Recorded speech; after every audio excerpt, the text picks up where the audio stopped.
तो दोस्तों, लो फिर आ गए हम आपके सामने एक नई कहानी के साथ, जो है भोलेनाथ और प्यासी चुड़ैल चिल्लू की है यह कहानी। इस कहानी में आप कल्पना कीजिए एक पवित्र वन, जहाँ लोग भगवान शिव की पूजा करते हैं, लेकिन इसी वन में एक रहस्यमय चुड़ैल का वास है, जिसकी प्यास कभी नहीं बुझती। जब गांव में सूखा और संकट आ जाता है, तो इस चुड़ैल की प्यास के अंधेरे रहस्यों का सामना कैसे होगा। जानिए इस अद्भुत कहानी में कि कैसे भोलेनाथ ने इस चुड़ैल की दुविधा को सुलझाया और गांव को नया जीवन दिया। तो इस कहानी की शुरुआत करते हैं। एक समय की बात है, एक छोटे से गांव में एक पवित्र वन था, जिसे भगवान शिव भोलेनाथ का आशीर्वाद माना जाता था।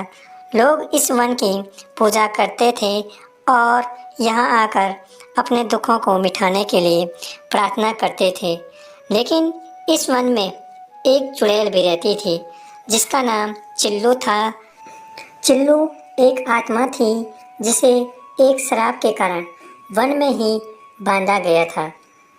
उसकी प्यास कभी नहीं बुझती थी और उसकी प्यास के कारण उसने गांव वालों को परेशान कर रखा था।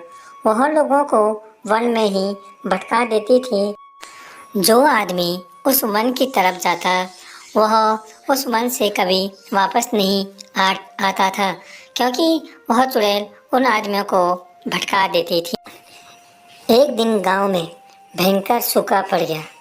कुएं सूख गए, नदी जो कभी बहती थी वह अब धारा रह गई।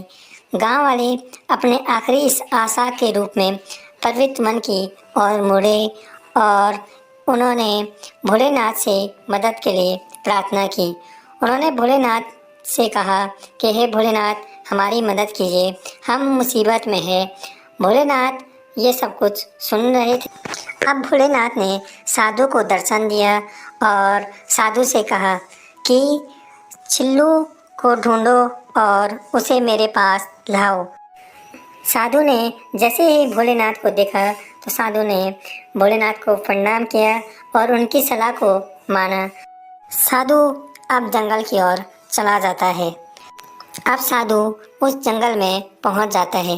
उस जंगल में थोड़ी दूर जाने के बाद साधु को चिल्लू दिखाई देती है और साधु चिल्लू से बातें करते हैं और चिल्लू ने साधु की बातें सुनी।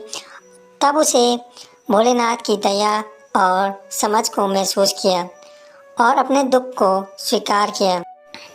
अब साधु और चुड़ैल वापस गांव की ओर चले जाते हैं, जहां पर कि भोलेनाथ ने उन्हें बताया था। टक टक टक टक। अब आगे से साधु जा रहा था और पीछे से चुड़ैल जा रही थी। अब वो दोनों वहां पर पहुंच जाते हैं जहां पर भोलेनाथ थे। अब वो भोलेनाथ के निकट पहुंच चुके थे, साधु और चुड़ैल। तब साधु चुड़ैल से कहते हैं कि हम पहुंच चुके हैं और यहीं पर हमारे भोलेनाथ जी हैं। अब भोलेनाथ चिल्लू से कहते हैं, मैं तुम्हारी पीड़ा समझता हूँ।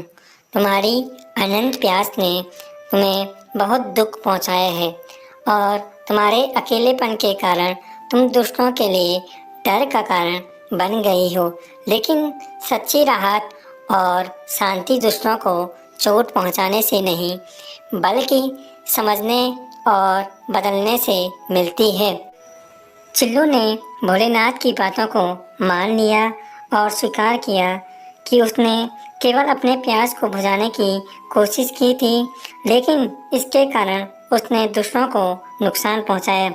भोलेनाथ ने चिल्लू को एक अवसर दिया और चिल्लू से कहा कि तुम गांव वालों की मदद करो। तब चिल्लू ने भोलेनाथ के कहने पर गांव वालों की मदद की और चिल्लू को भोलेनाथ ने श्राप से मुक्त कर दिया। दोस्तों, इस कहानी से हमें यह सीख मिलती है, सबसे परेशान प्राणी भी दया और परिवर्तन के अवसर से मुक्ति और उद्देश्य पा सकते हैं। सच्ची राहत और शांति समझने तथा दूसरों की मदद करने से मिलती है। ना कि डर या नुकसान से। दोस्तों, अगर आपको यह कहानी अच्छी लगी हो तो लाइक कीजिए। अगर आप चैनल पे नए हो तो चैनल को सब्सक्राइब करना ना भूलिए और कमेंट ज़रूर कीजिए। मिलते हैं आपको ऐसी ही नई कहानी, अद्भुत कहानियों के साथ।